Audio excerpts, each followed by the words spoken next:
अस्सलाम वालेकुम। जैसे कि मैंने आपको पहली वीडियो में बताया था, इसमें जो मसला था वो फिर मैंने सॉल्व किया था। पहले तो मेन पैनल से ट्रिप हो रहा था, अभी बोल रहे हैं यहाँ से ट्रिप हो रहा है। तो मैं चेक करता हूँ कि यहाँ से ट्रिप क्यों हो रहा है। इसकी जो वजूहत होती है ना, तो ये सारा रैक भी लोहे का है, तो मुझे नीचे कुछ कार्टन या ऐसी कुछ चीज़ बिछानी पड़ेगी जिसकी वजह से मैं भी सेफ़ रहूँ, ठीक है ना। लोहे वाली जगह पर कुछ भी ग्राउंडिंग हो सकती है, तो इससे पहले आप कुछ करें तो वो यहाँ पे कुछ बिछा लें। तो मैं कार्टन मांगता हूँ, इन लोगों से कार्टन बिछाता हूँ, जब तक पता भी चल जाएगा। बोल रहा है ब्रेकर ट्रिप हो जाता है, जबकि अभी चल रहा है। इसके ऊपर अभी हमने ब्लोर मार दिया, ठीक है ना। ये जो ब्रेकर है ना, ये ELC ब्रेकर है, ट्रिप हो जाता है बार बार ना। तो इसको हल्की सी भी कहीं से पानी से भी बूंद आए, ग्राउंडिंग हो, तो ये बंद हो जाता है। तो ब्लोर इनका है और हमारा काम है इनका फॉल्ट निकालना। तो हमने ये फॉल्ट इससे हम निकाल रहे हैं, क्योंकि इसके अंदर यहाँ पे ना दिखाता हूँ मैं आपको, ये देख रहे हैं, ये यहाँ बाकायदा निशान भी बना हुआ है। यहाँ पे इस वाले ब्रेकर पे पानी आया था, जिसकी वजह से अर्थिंग या ग्राउंडिंग या इसको लगता है कि कुछ मामला ख़राब है, ये ट्रिप हो जाता है। ये वाला ब्रेकर ट्रिप हो जाता है, ठीक है ना। देखें जी, ये क्या हुआ, ये स्टार्ट हो गया, ये कॉन्टेक्टर यहाँ पे स्टार्ट हुआ है, ठीक है ना। यानी कि उसका जो कंप्रेसर है वो ऑन हो गया है। जैसे टेम्परेचर हल्का होता है तो वो ऑन हो जाता है, जैसे टेम्परेचर ज़्यादा गर्मी होती है तो फिर ये ऑन हो जाता है। यहाँ पे हमें सबसे पहले तो भाई उन्हें कॉफ़ी भी पिलाई है, ठीक है ना। ये होती है रिस्पेक्ट, ये होती है कदर सही है काम करने वाले की। अगर काम आपको अच्छे से आता है तो आप आ सकते हैं। तो भाई देखें, मैं अभी इस ब्लोर चला रहा हूँ, आपको लाइट भी जला के दिखाता हूँ। यहाँ पे ना इस ब्रेकर पट्टी के अंदर पानी था, जिसकी वजह से मैं आपको ऊपर से भी दिखाता हूँ। ऊपर तो कुछ भी नहीं है, बहरहाल साफ़ है, इतना वो नहीं है। पानी कहाँ से आता है, ये जो वायर है ना वाइट वाली, ये वाली, यहाँ से पानी आया था, ये यहाँ से भी आया था पानी। ये देखें ना, जगह बनी। मतलब लोगों ने कोशिश तो बड़ी की है कि इसको सेव करें, क्योंकि उसके अंदर सिलिकॉन वगैरह बहुत लगाई है, लेकिन फ़ायदा नहीं हुआ।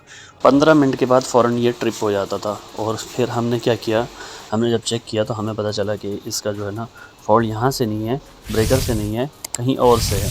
फिर हमने पूरी वीडियो तफसील में बनाई है। सही है ना, RCCB है इसका, ये ब्रेकर है और ये फ़ौरन से ट्रिप होता है। पता है, ये ग्राउंडिंग जैसी होगी ना फ़ौरन से ट्रिप होगा। तो मैं भी ब्लोर मारी जा रहा हूँ, इसको खुश्क करना है। अगर खुश्क हो गया तो ये चल जाएगा, ऑन हो जाएगा। ये ब्रेकर यहाँ से कॉन्टेक्टर ऑन हुआ है, यानी कि इसका टाइमर ऑन हुआ तो फिर ये चल गया। तो ये है RCCB है ये ब्रेकर ना, इंडिया का होता है ये। अच्छा है, लेकिन कंपनी अच्छी है। ये लूज़ भी होते हैं ना, तो जब भी ऐसे करता है ट्रिप हो जाता है ELC। अगर लूज़ नहीं होंगे तो प्रॉब्लम नहीं है, अगर हल्के हल्के लूज़ होंगे तो भी मुझे तो ऐसा लग रहा है कि ब्रेकर ही ट्रिप है, ठीक है ना। इसका जो ब्रेकर है वो लोड नहीं ले पा रहा, तो इसलिए लाइटें वाइटें सब बंद हो गई। ये मेन ब्रेकर है इसका, आपके सामने भी ट्रिप हो गया, ठीक है ना। हमने चलाया और ट्रिप हो गया, तो ये हल्का सा भी होने पे ट्रिप हो गया। ब्रेकर है तो ब्रेकर को हल्का सा लोड लिया तो ब्रेकर फ़ौरन से ट्रिप हो गया, ठीक है ना। इसमें पानी भरा हुआ फूट के, फिर भी मैं चेक कर रहा हूँ, क्योंकि लूज़ भी होता है तो ये ट्रिप होता है। तो लूज़ नहीं होना चाहिए, ये लूज़ था, एक लूज़ था आपके सामने, ये हमने टाइट कर दिया। क्योंकि जब लूज़ होता है ना तो अभी ये प्रॉब्लम आ सकती है। तो आप देख लिया करें कि ये टाइट है या लूज़ है, क्योंकि कभी कभार ऐसा भी होता है। देखें, ये भी लूज़ था, हल्का हल्का लूज़ भी होता है तो भी ट्रिप हो जाता है।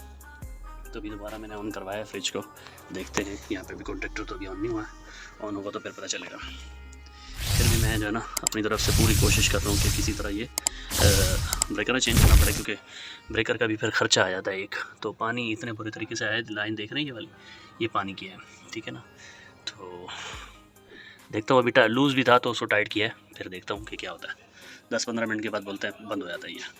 कि लगे चैनल को सब्सक्राइब और लाइक और शेयर ज़रूर कीजिएगा। ये है, ये भी कॉन्टेक्टर है, ये भी कॉन्टेक्टर रिले कॉन्टेक्टर है, ठीक है ना। इसमें देखें NC पॉइंट है, इसमें भी NC पॉइंट है, इसमें कैनो है, दूसरे पर ये NO है, ठीक है ना। नीचे सारी ये ओवरलोड रिले कहलाती है, ये ओवरलोड रिले नीचे। अगर कुछ वोल्ट ज़्यादा हो, एम्पियर ज़्यादा लेगा तो ये बंद हो जाएगा।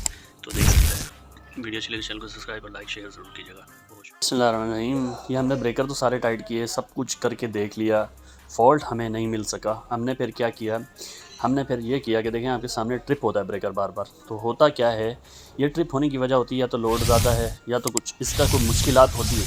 इसमें पानी हमने बिल्कुल 15-20 मिनट ब्लोअर चलाया, पानी हमने सब बिल्कुल खुश कर दिया, पानी तो था ही नहीं इसमें। तो फिर हमने देखा क्या है कि ये ट्रिप क्यों हो रहा है।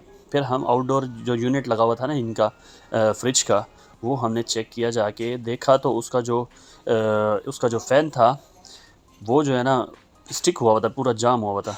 और फ़ैन को फिर हमने देखा कि घुमा के क्या है कि ये घूमता है या नहीं घूमता। तो हमने उसको देखा, वो बिल्कुल स्टिक हुआ हुआ था, जिसकी वजह से कंप्रेसर तो चल रहा था इसका, फ़ैन जो है ना वो थोड़ा-सा नहीं घूम रहा था। तो एक यूनिट इसी एक उसमें डीबी के अंदर 2 यूनिट की जो है ना इन लोगों ने वो किया हुआ था, पावर आई हुई थी, जिससे देख सकते हैं 2 ब्रेकर लगे हुए हैं। ये आरसीसी भी 2 ब्रेकर लगे हुए हैं, तो 2 यूनिट चल रहे थे इनके। ये दोनों यूनिट एक ही रूम में लगे हुए थे और इसमें से एक यूनिट तो कंटिन्यू काम कर रहा था, दूसरे यूनिट का काम जो है ना वो बिल्कुल भी नहीं कर रहा था। फिर हमने देखा कि हमने पूरा फॉल्ट वगैरह सब कुछ चेक किया, ब्रेकर वगैरह बिल्कुल सब कुछ सही था। तो हम गए फ्रिज के बाहर वाले यूनिट की तरफ, जो जहाँ पे ये फ़ैन का जो है ना ये प्रॉब्लम था, फ़ैन जो है ना ये वाला स्टिक हुआ हुआ था।